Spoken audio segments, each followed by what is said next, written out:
What up? What up? What up? What up, though? YouTube. What's poppin' with y'all, man? You're back again. It's another episode. This is Payday Boxing, man. About to talk that shit here. We about to take y'all to church. But before we go ahead and do that, make sure you like the video, subscribe to the channel. This is the brand new boxing channel here. We here to talk that boxing shit. And of course, this is Payday Boxing. So we here to talk about them payday fights, man. And so let's go ahead and get into it, man. This is the second part of my video, or another video I should say, about the whole Errol Spence Mikey Garcia fight that happened last night. A huge payday fight for both fighters, so that's why we're gonna talk about that there. So before we go ahead and get into the to Errol Spence and Mikey Garcia, I have to throw a shout out to my fellow Zona boy David Benavidez, whooping J. Leon Love's monkey ass. Because you know what? Hey, I'm gonna just keep it real with y'all. David Benavidez, this is a guy who I've seen as an amateur, and he's been the truth for a minute now. I'm saying it was a good 6-7 years ago, man. I was boxing at a gym in Arizona, and they would bring the Benavidez brothers over, and both of them were teenagers back then. You know, they would bring the Benavidez brothers over, and they would literally come through and beat up all the pros in our gym. You know, and these guys were teenagers when they were doing that. So I'm from Arizona, as I've been touting and said in other videos, man. That's why I got a lot of love for the Arizona fighters, especially the Benavidez brothers. And David Benavidez, he's gonna be something else, y'all. I'm telling you, that boy is gonna be a star, man. That boy is going to be a star. So salute to the Zona boy, David Benavidez. Now let's get into this Mikey Garcia, Errol Spence talk, man. I was dogging Mikey Garcia last night. I tried to tell y'all, man, look, that it was not going to be some sort of a thing where Mikey Garcia is going to be competitive, man. I was trying to tell y'all, man, Errol Spence is too big. Try to tell y'all he's too skilled, but y'all never seen that before. So Errol Spence went in there and he basically silenced all the doubters.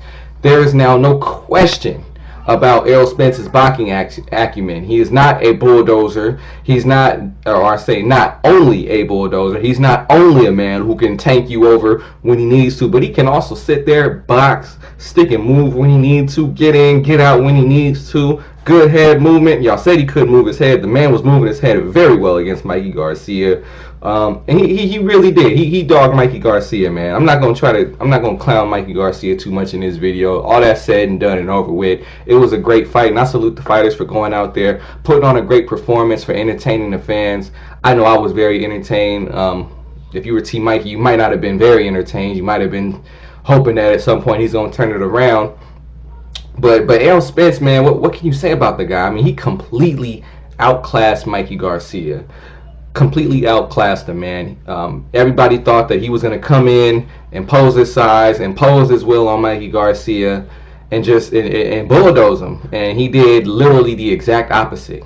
And I don't think Mikey Garcia and Team Garcia were ready for that. I don't think they were ready. I think they came in, thought Errol Spence was going to just walk to him the whole night, walk forward, come forward, and just try to beat Mikey down. And he basically did the opposite. He boxed the shit out of Mikey. He put that jab on him, he worked off the jab, and then when Mikey started to slow down and then he started standing a little bit more stationary, then you start seeing the body shots come in, and I'm not gonna lie, I thought they should have thrown in the towel. Mikey was taking a beating, and I think it's gonna take some time off his career, you know, that beating that he took in there last night. You know, I'm just gonna keep it real with y'all, because he took quite a beating. He took quite a beating, man. But anyway, I digress from my point here. I wanted to talk about some of the comments after the fight. We got a real introspective look into the mindset that is Errol Spence Jr. After the fight, because he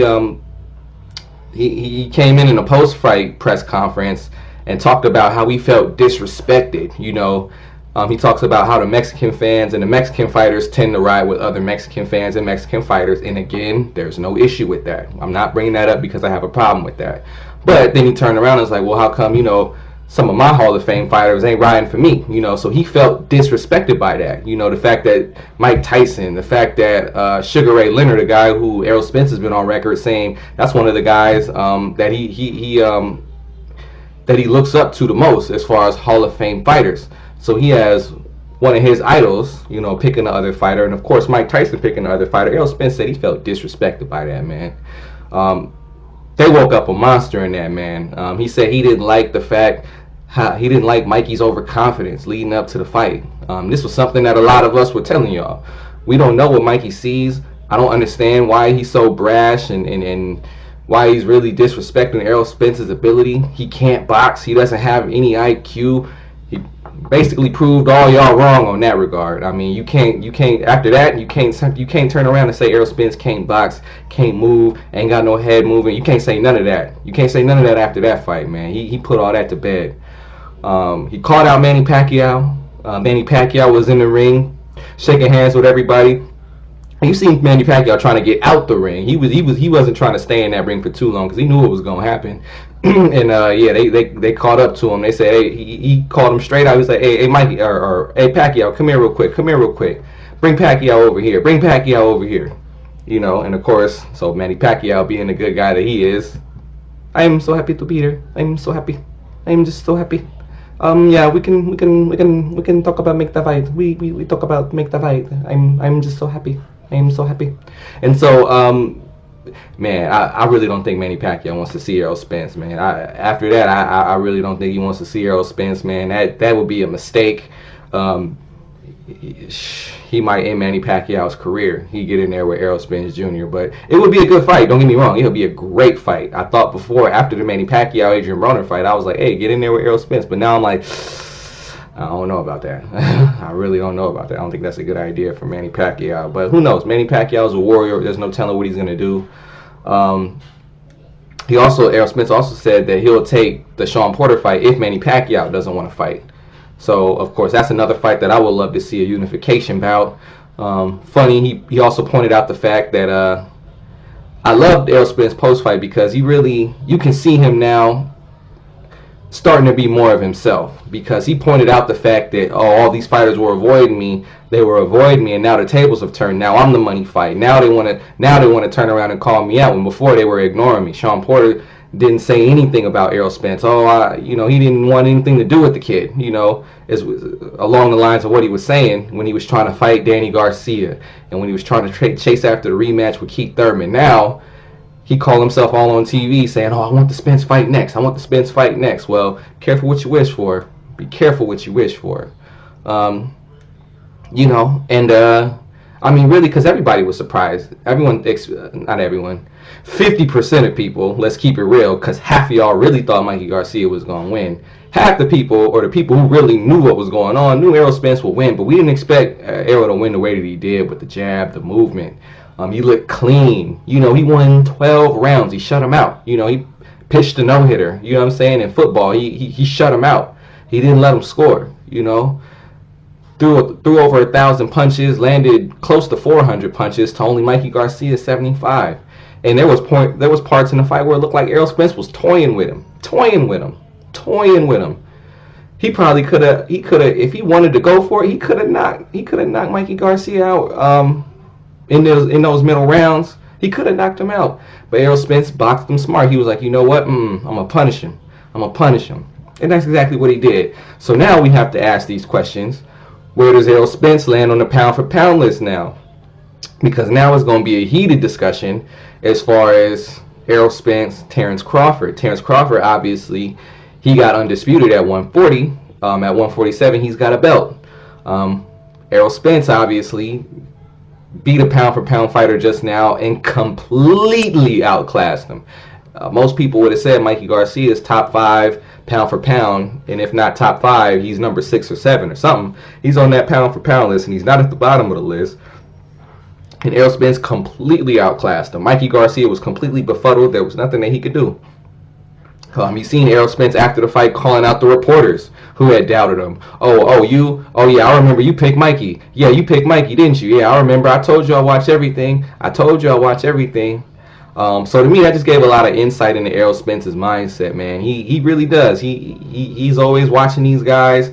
He watches YouTube. You could tell he watches YouTube and keeps up with the boxing scene here on YouTube. So he always knows what's going on. He lets some of the comments by Mikey Garcia and others fuel him in this fight, as he had mentioned with the reporter pointing him out, and then also the comments that he made about Mike Tyson and Sugar Ray Leonard. And now at the end of the day, he done created a monster, because now all roads lead to Errol Spence Jr. At 147, all roads lead to Errol Spence Jr. He's the guy. He's the guy. He can do whatever. He's got the keys right now to the division. He could take on any champion right now. I know a lot of people are going to say, "Oh, he needs to fight. He needs to fight Crawford. He needs to fight Crawford." A lot of people just want to see him in there with somebody who could possibly beat him. But the truth is, look, Errol Spence could fight any of the champions. He could fight any of the champions, and that's all good. You know, including Manny Pacquiao. Manny Pacquiao, truthfully, trumps all the champions. If you could fight Manny Pacquiao, that's a legacy fight. Who doesn't want to be the guy? Who doesn't want to be the guy to take the torch for Manny Pacquiao? Whoever beats Manny Pacquiao, whichever one of these young fighters beats Manny Pacquiao, that's a legacy fight. You know, it's the guy that's going to take the torch for Manny Pacquiao. So Manny Pacquiao trumps everybody or everyone in that division. It doesn't matter who it is. If Manny Pacquiao wants to fight Sean Porter's taking the Manny Pacquiao fight. If Danny Garcia wants to fight, if Danny Garcia gets offered Manny Pacquiao or a chance to rematch Sean Porter, he would probably take the Manny Pacquiao fight. I mean, it's just a no-brainer. It's Manny Pacquiao, people. So at the end of the day now, all roads lead to Errol Spence. So if you want to be that guy in the division, you got to come see Errol Spence. So now you see Sean Porter calling him out. Hopefully Keith Thurman, we haven't heard anything from Keith Thurman yet, but hopefully Keith Thurman crawls up out of his hibernation and comes forward and come sees this man, because Errol Spence been calling out Keith Thurman since what, he was like 15-0 or something like that. So but that's my take. I'm gonna go ahead and cut this video off now. It's running a little long, but this is Payday Boxing. I want to know what you guys think about the fight, man. Give me some of your thoughts on the fight. Masterclass performance by Errol Spence Jr. So we have to take our hats off. Gotta salute Errol Spence Jr. for the type of performance that he put on. It was a great pay-per-view from start to finish. It was knockout after stoppage. And then we got our money's worth, you know, in the 12-round masterclass performance by Errol Spence. So Errol answered all the questions about his boxing ability. And now we got to ask that question: where does Errol Spence rate on the pound-for-pound list? Is he number 1? Is he number 2? Is he number 3? You know, so with that being said, again, leave me that comment down below, like the video, subscribe to the channel. This is Payday Boxing here, and let the church go ahead and say amen to the next video, y'all. Peace.